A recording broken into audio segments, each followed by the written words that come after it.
नमस्कार, संकल्प न्यूज में आपका स्वागत है। मैं हूं पूजा गुप्ता। आइए नजर डालते हैं आज की मुख्य खबरों पर।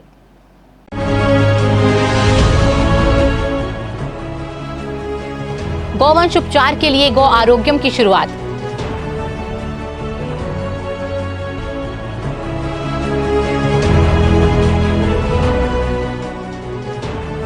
पंचमी पर हुआ माता का विशेष श्रृंगार।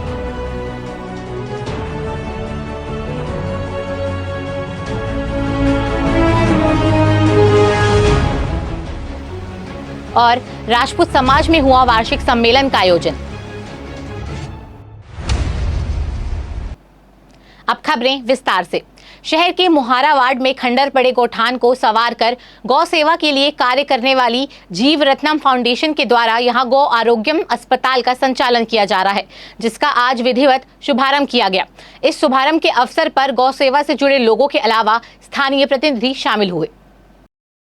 गौवंश के उपचार के लिए बनाए गए इस गौ आरोग्यम में गौवंश के लिए पर्याप्त संसाधनों का ध्यान रखा गया है। यहाँ पर गाय के लिए पंखा, नल, हरा चारा, चिकित्सक, केयरटेकर की व्यवस्था करते हुए सीसीटीवी कैमरे भी लगाए गए हैं। उद्घाटन अवसर पर पहुंचे लगभग 40 वर्षों से गौशाला का संचालन कर रहे वरिष्ठ समाजसेवी खूबचंद पारक ने इस पहल की सराहना की और संस्था को अपनी शुभकामनाएं दी। जीव रत्नम फाउंडेशन ने एक बहुत अच्छा प्रयास किया है। आज नगर में आप पत्रकार हैं, सब घूमते फिरते हैं, तो जगह जगह लावारिस जानवर का ही प्रॉब्लम है कि लावारिस जानवर को सुरक्षा देने की स्थिति में इसलिए नहीं है, एक तो उनकी संख्या बहुत ज़्यादा है, दूसरा जिनके जानवर हैं लावारिस वो लोग इतने पावरफुल हैं कि वो अपनी ताकत से छुड़ा के गैया को ले जाएंगे, तो उस दिशा में कोई प्रयत्न इनसे नहीं हो सकता। तो इन्होंने सड़क पे जो एक्सीडेंट से या सड़क पे चलते हुए कोई गैया बीमार होकर गिर गई है या कोई गैया गाभन है और वहीं पर तकलीफ में है, इस प्रकार की गैयाओं को चिन्हित करके समाचार मिलने पर उनको लाना, उनका पंजीयन करना, उसका अगर कोई मालिक का पता चल जाता है तो उसके मालिक को इलाज करने के बाद सूचना देना और एक डॉक्टर का परमानेंट व्यवस्था करके एक अच्छा प्रयास जीव रत्नम फाउंडेशन ने किया है। और यहाँ जितने लोग जुड़े हुए हैं उसमें गो करुणा वदन के नाम से एक संस्था का संचालन जैनम वैद पहले से ही करते रहे हैं। तो उनको जब भी सूचना दो, यहाँ पर जानवर है घायल है, यहाँ पर जानवर है वो उसका पेट फूल गया है, वहाँ पर जानवर है उसका गले में कुछ हो गया है, तो उसकी तात्कालिक व्यवस्था वो पहले से करते रहे हैं। इसलिए उनके रहते, उनकी टीम के रहते कोई इसमें दिक्कत नहीं आने वाली है। एक अच्छा प्रयास है, हमको इनके प्रयास की सराहना भी करना चाहिए। गौ आरोग्यम का संचालन करने वाले पार्षद एवं गौ सेवक जैनम वैद ने इस सोच को लेकर कहा कि उनकी संस्था जीव रत्नम फाउंडेशन के द्वारा लगभग 7-8 वर्षों से सड़क पर घायल गौवंश का उपचार कराया जाता है। इस दौरान यह लंबे समय से महसूस हो रहा था कि उपचार के लिए गौ माता को रखने उचित व्यवस्था नहीं है। इस अस्पताल के संचालन से अब यहाँ पर गौवंश को इलाज चलने तक रखा जा सकता है। जीवरत्नम फाउंडेशन एक संस्था है जिसके अंतर्गत एक गौ आरोग्यम का संचालन करने का एक सोच आई थी। जो जीवरत्नम फाउंडेशन के सदस्य है, पिछले 7-8 वर्षों से रोड पर जो बीमार लावारिस गौवंश है उनका समय समय पर दुर्घटना होने पर इलाज करते थे, मगर इलाज होने के बाद उनको कहाँ रखा जाए, इलाज के समय उनको जो लगातार इलाज चाहिए रहता है उस समय उनको कहाँ रखा जाए वैसी कोई जगह नहीं थी। जीवरत्नम फाउंडेशन के माध्यम से गौ आरोग्यम का आज से शुभारंभ हो रहा है, जिसमें यहाँ पे बीमार गौवंश जो रोड में एक्सीडेंट हो जाएंगे या कभी कोई जैसे बच्चा देती है, बच्चादानी बाहर आ गया, ऐसे अनेक प्रकार की कई विषय आते हैं जिनके गौवंश को तकलीफ होती है। ऐसे गौवंश को यहाँ पे 10 दिन, 5 दिन, 20 दिन, जितने दिन तक वो ठीक नहीं होती तब तक उनका रहने का, देख रेख का, हर चीजों का, खाने पीने का हर संपूर्ण इलाज यहाँ पर रहेगा। मवेशियों के लिए इस गौ आरोग्यम की शुरुआत करने के लिए स्थानीय पार्षद आलोक सोती का महत्वपूर्ण योगदान रहा। उनके सहयोग से इस परिसर को व्यवस्थित बनाया जा सका। वहीं इसके लिए महापौर मधुसूदन यादव ने भी परिसर उपलब्ध कराने के साथ यहां बोर और लाइट की व्यवस्था कराई। उद्घाटन अवसर में पहुंचे नगर निगम के नेता प्रतिपक्ष संतोष पिल्ले ने भी इस कार्य की सराहना की। इसका मूल उद्देश्य गौ आरोग्यम का जो यहाँ जो तैयार किया इन्होंने, इसका मूल उद्देश्य जो है वो जो गायें कहीं पर एक्सीडेंट हो जाता है, उनको लग जाती है, पेट फूल जाता है, ऑपरेशन की ज़रूरत होती है। कुछ बच्चों को संज्ञान में आता है कि गाय जन्मी और डॉग के द्वारा उसको बाइट कर दिया गया है, तो उनके जो इलाज होते हैं जिनके अभाव में गाय जो है खत्म हो जाती है, उनकी सुरक्षा के लिए और उनके देखभाल के लिए के दृष्टिकोण से इस उद्देश्य को पूरा करने के लिए गौ आरोग्यम का आज शुभारंभ किया गया है। और एक बहुत ही अच्छा पुनीत कार्य है समिति के द्वारा, और अच्छी सोच है, और सभी समिति के सदस्यों द्वारा इसमें अपने अपने तरफ से जन सहयोगी माना जाएगा कि जन सहयोग करके, आपसी सहयोग करके इसको तैयार किया गया। और हमारे नगर निगम के जो हमारे आदरणीय महापौर मधुसूदन यादव जी है, मधुसूदन यादव जी के द्वारा जब बताया गया इस विषय को लेकर के, तो उन्होंने तत्काल संज्ञान लिया, यहाँ बोर खनन करवाया, लाइट की व्यवस्था करवाई, और भी सभी प्रकार से डॉक्टरों से बात करके डॉक्टर शासकीय जो मदद मिल सकती है, यहाँ डॉक्टर रहे हैं, ऑपरेशन हो सके, इस विषय को लेकर के महापौर जी ने बहुत ही सक्रियता के साथ इसको पूरा करने में अपना पूरा योगदान दिया। आज जीव रत्नम फाउंडेशन द्वारा यहाँ पे गौ आरोग्य धाम बनाया गया है, अस्पताल बनाया गया है। निश्चित है इनकी जो जीव रत्नम फाउंडेशन वाले के सभी को, सदस्यों को और अध्यक्ष को मैं दिल से बहुत बहुत बधाई देता हूँ। निश्चित ही बहुत पुण्य का काम किए हैं। आज हम देखते हैं चारों तरफ गाय बैठी रहती है, एक्सीडेंट हो जाता है और कहीं तड़पते रहती है, तो हमको कोई रास्ता नहीं नजर आता कहाँ भेजे, क्या करें, किसी को डॉक्टरों को इंतजार करते रहते हैं। लेकिन यहाँ आरोग्य धाम खुलने से हम इतना तो कर सकते हैं कि गौ सेवा करके यहाँ तक पहुँचा सकते हैं, जिससे उसका इलाज हो जाए, गाय बच जाए। पूरी तरह खंडहर में तब्दील हो चुकी इस जगह पर असामाजिक तत्वों के लोगों का डेरा रहता था। अब यहाँ गौवंश के लिए अस्पताल बनने से सड़क पर घायल मवेशियों को 24 घंटे बेहतर उपचार मिलेगा। अमित चटर्जी के साथ ब्यूरो रिपोर्ट, संकल्प न्यूज। नवरात्रि पर्व के पंचमी तिथि के दौरान राजनांदगांव शहर के देवी मंदिरों में माता रानी का विशेष श्रृंगार किया गया। शहर के कुलदेवी के रूप में प्रसिद्ध मां शीतला मंदिर, बर्फानी आश्रम स्थित मां पाताल भैरवी मंदिर में माता का फूल मालाओं, वस्त्र आभूषण से विशेष श्रृंगार किया गया। वहीं महाआरती कर महाप्रसादी का वितरण किया गया। नवरात्रि पर्व के 5वें दिन यानी 5वीं तिथि को मां दुर्गा के पंचम स्वरूप मां स्कंद माता की पूजा अर्चना की जाती है और विशेष श्रृंगार किया जाता है। इसी कड़ी में राजनांदगांव शहर की कुलदेवी के रूप में पूजे जाने वाली मां शीतला मंदिर में मां शीतला और बर्फानी आश्रम स्थित मां पाताल भैरवी मंदिर में माता का विशेष श्रृंगार किया गया। इस मौके पर माता को फूल मालाओं, वस्त्र आभूषण सहित भक्तों ने माता को लाल साड़ी, चुनरी और 16 श्रृंगार अर्पित कर दर्शन किए। इस अवसर पर मंदिर में मंत्रोच्चार और भजनों के बीच जयकारों के साथ विशेष आरती हुई। वहीं महाप्रसादी का वितरण किया गया। मंदिर के पुजारी ने बताया कि मां शीतला मंदिर में तृतीया तिथि से लेकर सप्तमी तिथि तक माता का विशेष श्रृंगार किया जाता है। उन्होंने बताया कि इस वर्ष मां शीतला के मंदिर में 1500 तेल और घी के 160 मनोकामना ज्योति कलश भक्तों द्वारा प्रज्वलित किए गए हैं। मंदिर में विदेशी भक्तों के अलावा देश के विभिन्न राज्यों, मध्य प्रदेश, महाराष्ट्र के भक्तों ने ज्योति कलश प्रज्वलित किए हैं। सबसे पहले चैत्र नवरात्रि शुक्ल पक्ष की पंचमी तिथि में आज माँ स्कंद माता जी पधारे हुए हैं। उनकी सेवा, उनकी श्रृंगार में सभी भक्त भी लगे हुए हैं और पुजारी के परिवार भी लगे हुए हैं। इसमें श्रृंगार होते जा रहे हैं माता जी को। वैसे यहाँ मंदिर में, शीतला माता मंदिर में माँ शीतला का श्रृंगार तो है, तीसरे दिन से प्रारंभ हो जाता है, 30 तिथि से, जो सप्तमी तिथि तक चलेगा।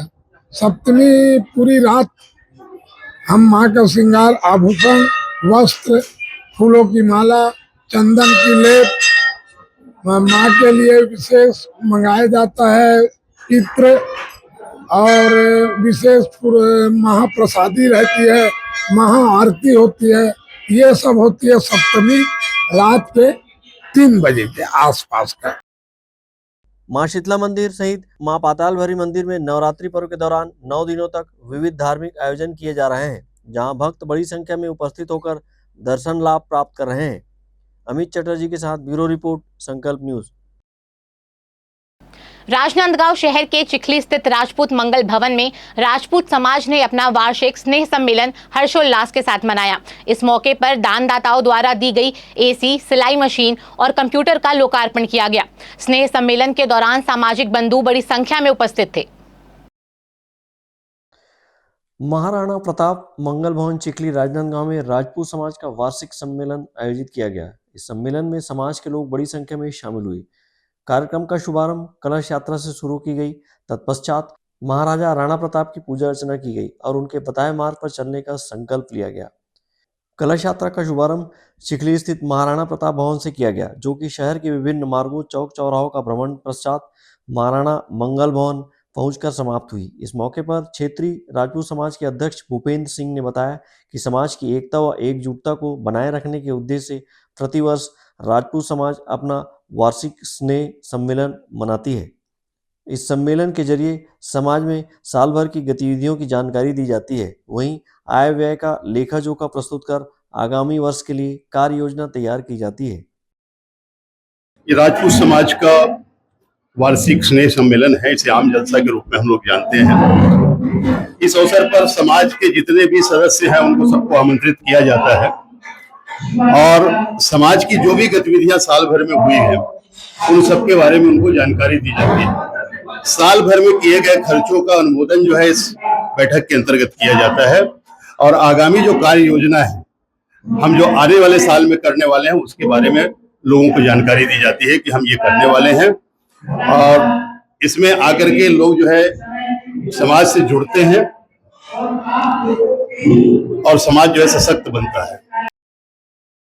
इस अवसर पर राजपूत महिला मंडल की सचिव माधुरी ठाकुर ने बताया कि दानदाताओं द्वारा दी गई सामग्री का लोकार्पण किया गया है। उन्होंने बताया कि समाज सेवी श्रीमती वीणा सिंह के द्वारा भवन के लिए 4 एसी प्रदान की गई है। इसी तरह विधानसभा अध्यक्ष एवं विधायक राजनांदगांव डॉक्टर रमन सिंह ने रोजगार के लिए 10 सिलाई मशीन और 10 कंप्यूटर प्रदान किया है। आज आम जलसा कार्यक्रम रखा गया है राजपूत क्षत्रिय महासभा के द्वारा जो है जिसमें वार्षिक हमारा प्रतिवेदन सचिव के द्वारा प्रस्तुत किया जाएगा साल भर के क्रियाकलापों का और यहाँ जो है महाराणा प्रताप जी की मूर्ति का अनावरण किया जाना है और हमें जो है साल भर में जितनी उपलब्धियां हुई हैं उसका लोकार्पण भी है। भवन का भी लोकार्पण है। भवन भी नए साज सज्जा के साथ प्रस्तुत है उसका हमारे मुख्य अतिथि और हमारे विशिष्ट अतिथियों के द्वारा। इस अवसर पर समाज के बालक बालिकाओं द्वारा शानदार सांस्कृतिक कार्यक्रम प्रस्तुतियां दी गई। साथ ही रंगोली, मेहंदी, फैंसी ड्रेस प्रतियोगिता का आयोजन किया गया। प्रतियोगिता में विजेता प्रतिभागियों को आकर्षक पुरस्कार से नवाजा गया। अमित चटर्जी के साथ ब्यूरो रिपोर्ट, संकल्प न्यूज। अब वक्त है एक ब्रेक का। ब्रेक के बाद आप देखेंगे गणगौर पर निकली शोभा यात्रा।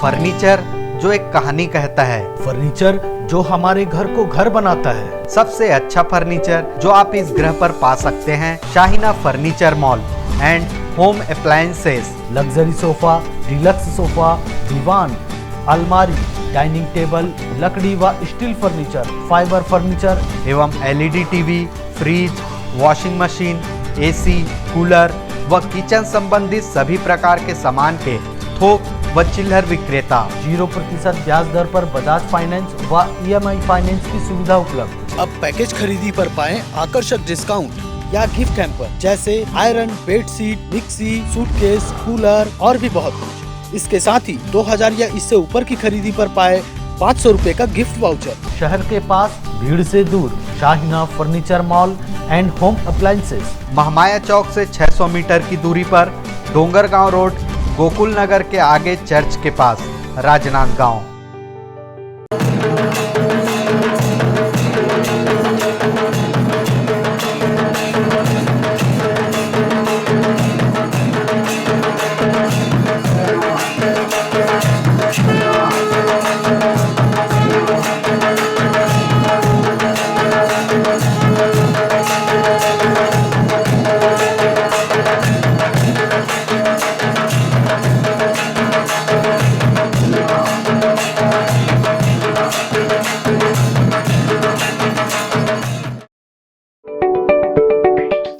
राजनांदगांव जिले का सबसे विश्वसनीय अस्पताल शारदा मल्टी स्पेशलिटी हॉस्पिटल, 40 बिस्तरों का सर्व सुविधा युक्त अस्पताल। हमारे यहाँ विभिन्न डॉक्टरों की ओपीडी सेवाएं संचालित है, साथ ही ऑपरेशन की भी सुविधा, उपचार एवं भर्ती की सुविधा 24 घंटे उपलब्ध है। आयुष्मान कार्ड धारकों के लिए इलाज की सुविधा, वरिष्ठ हड्डी रोग विशेषज्ञ डॉक्टर दिनेश अग्रवाल की सेवाएं 24 घंटे उपलब्ध। सभी प्रकार के फ्रैक्चर के इलाज एवं ऑपरेशन की सुविधा, जोड़ प्रत्यारोपण, रीढ़ की हड्डी का ऑपरेशन, लिगामेंट पुनर्निर्माण, हड्डी संबंधित जन्मजात व विकृतियों एवं जोड़ संबंधित बीमारियों का इलाज, साथ ही डॉक्टर आयुष अग्रवाल जनरल एवं लेप्रोस्कोपिक सर्जन, पेट का दर्द, सर्जरी, पेट में जलन, लेजर द्वारा फिशर, बगंदर, पाइल्स, लेप्रोस्कोपी से छोटे चीरे की सुविधा, एंडोस्कोपी, डायग्नोस्टिक। इसके साथ ही शहर के बीचों बीच कामठी लाइन भारत माता चौक के पास ओपीडी की सुविधा भी उपलब्ध है। Sharda multi speciality hospital, Kailash Nagar, Rajnandgaon.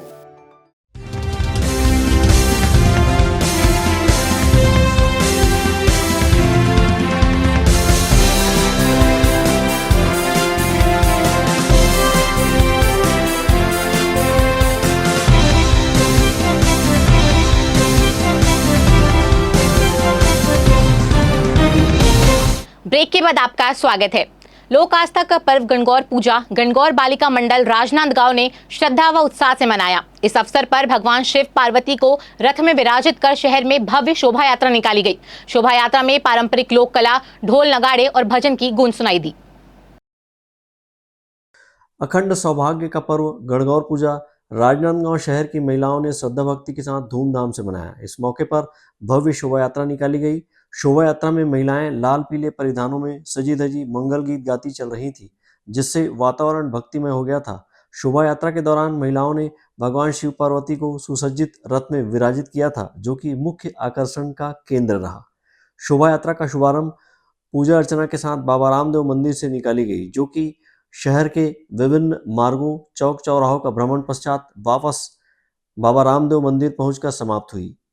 इस अवसर पर महिलाओं ने बताया कि गणगौर पूजा होली के दूसरे दिन से शुरू होता है, जो कि 16 दिनों तक चलता है। इस दौरान सुहागन महिलाएं अखंड सौभाग्य की कामना और कुंवारी कन्याएं अच्छे वर की प्राप्ति की कामना को लेकर पूजा अर्चना और व्रत धारण करती हैं। जैसा कि पहले ही बताया मैंने कि यह अखंड सौभाग्य का पर्व है और कुंवारी कन्याएं इसे अच्छे वर पाने के लिए इस दिन पूजा करती हैं, और जो सुहागिन महिलाएं हैं वो अखंड सौभाग्य की कामना से शिव पार्वती जी की पूजा करते हैं। शिव जी को ईश्वर का रूप मानते हैं और पार्वती जी को गौरा का रूप मानते हैं। तो ईश्वर और गौरा की होली के दूसरे दिन से लगातार 16 दिन तक पूजा होती है, और ब्याह जिसकी शादी होती है वो 16 दिन की गणगौर पूज के आज के दिन समाप्ति होती है। कहा जाता है कि शंकर भगवान पार्वती जी को 16वें दिन हिमालय के घर गए थे और उनको लेकर कैलाश जा रहे थे। रास्ते में उनको जितने भी महिलाएं पूजा करती हुई मिली गणगौर की, उन सबको उन्होंने अखंड सौभाग्य का छींटा कुमकुम का डालते हुए गए थे। तो आज का पर्व इसलिए महत्वपूर्ण है कि जो भी आज के दिन 16 श्रृंगार करके ईश्वर और गणगौर की पूजा करते हैं, शिव पार्वती उनके अखंड सौभाग्य का उनको वरदान देते हैं, उनके घर परिवार के लिए सुख शांति का वरदान देते हैं, ऐश्वर्य का वरदान देते हैं। तो गणगौर का पर्व वैसे तो मारवाड़ का फेमस पर्व है, लेकिन जहाँ जहाँ मारवाड़ी लोग रहते हैं राजस्थानी, वो पूरा गणगौर का पर्व धूमधाम से मनाते हैं। और आज हम भी मारवाड़ी गौड़ ब्राह्मण समाज की ओर से भव्य शोभा यात्रा का हमने आयोजन किया है। ये ईश्वर और गणगौर है जो शिव और पार्वती का स्वरूप है। इसमें पहले 8 दिन तो जो होली की पिंडी रहती है रात, उससे पूजी जाती है। इसको कुंवारी कन्याएं भी पूजती है 16 दिन, और जिनकी शादी होती है विवाह के प्रथम वर्ष में वो लोग भी मायके आती है, होली के पहले ही आ जाती है होलाष्टक के, और 16 दिन वो भी पूजती है। और 8 दिन के बाद जिस दिन बासोड़ा होता है, हम लोग ठंडा खाते हैं, उस दिन ईश्वर और गणगौर की मूर्तियां लेके आते हैं। माली माला ईश्वर गणगौर आज मूर्तियां लेके आते हैं, उनको विराजमान करके 16 टिक्की, हल्दी, कुकू इनकी लगाई जाती है, मेहंदी इनकी लगाई जाती है और उसकी पूजा की जाती है। और डोला निकाला जाता है, जेल लेने जाते हैं, उसमें लड़कियां सज धज के महिलाएं भी तैयार होकर जाती है, और गार्डन मतलब बगीचे से फूल पौधे कलश सजा कर लाती है, कलश की पूजा करती है और आकर गणगौर माता की पूजा करती है।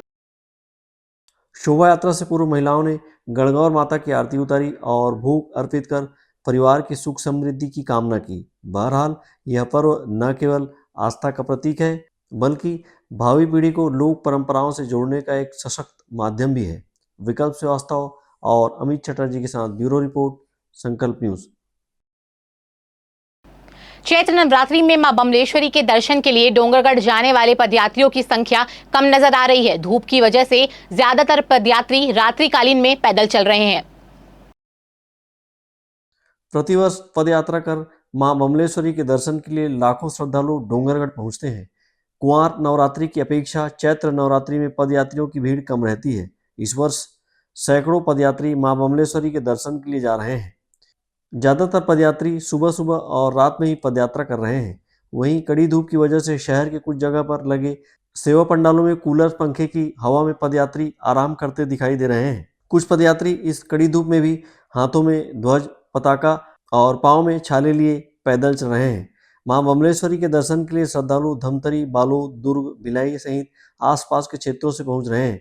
बीते 23 वर्षों से रायपुर से पदयात्रा करते हुए मां बमलेश्वरी के दरबार डोंगरगढ़ जाने वाले पदयात्री श्रद्धालु दीप साहू का कहना है कि पहले पंडालों में अच्छी सुविधा रहती थी, लेकिन बीते कुछ वर्षों से पंडाल की कमी हो रही है। हम पदयात्री हैं, हमको 23 वर्ष हो गए आते। 23 वर्ष हो गए हमको। 2003 से स्टार्ट किए थे। अच्छा। आज 2026 है। कैसे सोचे मन में कि पैदल जाना माता रानी? और प्रथा शुरू से चलते आ रही है। हमारे पुराने भाई लोग आते थे, उन लोग अभी नहीं आ रहे हैं। तब से हम लोग आ रहे, 23 साल हो गए हमको आते। उनके साथ आते थे? हाँ, पहले उनके साथ आते थे, हमारे बड़े भाई लोग के साथ। पहले और अभी क्या फर्क है? पहले तो बोलूं तो इससे ज्यादा सुविधा मिलता था। अब थोड़ा सुविधा कम हो गया, थोड़ा ज्यादा नहीं, थोड़ा खाने पीने की सुविधा है अभी भी, नहीं पहले इससे ज्यादा अच्छा था। ऐसा नहीं लग रहा कि पहले और अब में बहुत अंतर हो गया? पदयात्री बहुत अंतर है, अभी बहुत कम हो गए। कम हो गया। आप इतने चैत्र नवरात्रि कोई तकलीफ? नहीं, इतने सालों से आ रहे हैं, हमको कोई तकलीफ नहीं हुआ। माता रानी की कृपा से पैरों में भी अभी तक कोई छाला वाला कुछ नहीं होता हमको, नहीं होता। अच्छा लगता है? अच्छा लगता है हमको। कब निकला रायपुर से? हम निकले थे शुक्रवार रात के 10 बजे करीब, और आज संडे यहाँ राजनांदगांव में पहुंच गए। कब है डोंगरगढ़ पहुंचने का? डोंगरगढ़ पंचमी सोमवार के पहुंचने का है। मां बमलेश्वरी के दर्शन के लिए डोंगरगढ़ जाने वाले पदयात्रियों में सर्वाधिक संख्या दुर्ग, रायपुर और भिलाई से रहती है। इस वर्ष अधिकांश पदयात्री इन्हीं क्षेत्रों से आ रहे हैं। सड़क पर पदयात्रियों की सुविधा के लिए जिले के अंजोरा से लेकर राजनांदगांव शहर तक पुलिस प्रशासन द्वारा नेशनल हाईवे को वन वे कर दिया गया है। अमित चटर्जी के साथ ब्यूरो रिपोर्ट, संकल्प न्यूज। आज की खबरों में बस इतना ही। हमें दीजिए इजाजत। नमस्कार।